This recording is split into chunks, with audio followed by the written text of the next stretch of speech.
sœur, et je vois la gloire de l'Éternel aussi. Je regarde le frère, je vois la gloire de l'Éternel.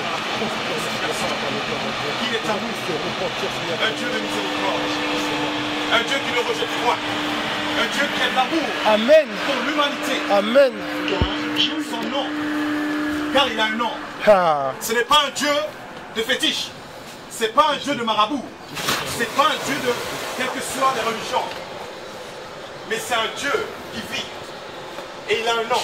Son nom est Jésus-Christ. Amen. Jésus-Christ de Nazareth.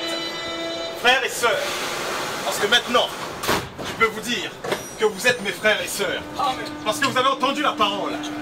Vous entendez la parole qui crie vers vous. Peut-être que tu étais ignorant ou ignorante de la parole de Dieu. Mais aujourd'hui, Dieu a fait pour que tu sois dans ce métro, à l'instant, à ce moment, à la minute qui suit, pour que tu puisses avoir l'occasion d'entendre sa voix.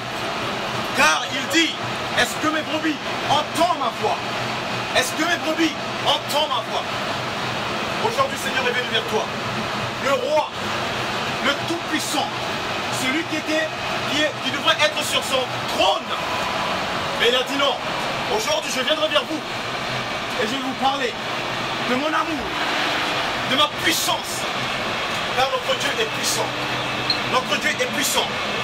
Il a dit par son nom, par son esprit qu'il nous a donné. Tu pourras chasser les démons, guérir les malades. Tu poseras ta main sur les malades. Et par ma puissance, ils seront guéris. Amen. Aujourd'hui, combien de personnes voient d'autres personnes qui ne peuvent pas, mais ils ne vont pas pour l'aider. Ils le laissent. Tu vois peut-être une bonne personne qui marche dans la rue. Il n'arrive pas. Au lieu que tu vas pour l'aider, qu'est-ce que tu fais? Tu passes ton chemin.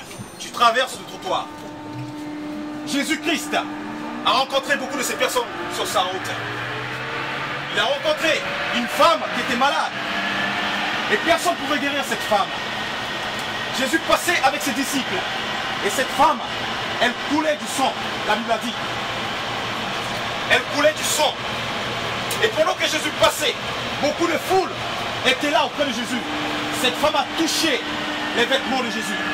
Et Jésus a dit, j'ai senti quelque chose qui m'a touché. Est-ce qu'aujourd'hui, Jésus puisse dire ceci, qu'il a senti quelque chose, qu'il a touché? Est-ce que tu peux dire de tes pensées?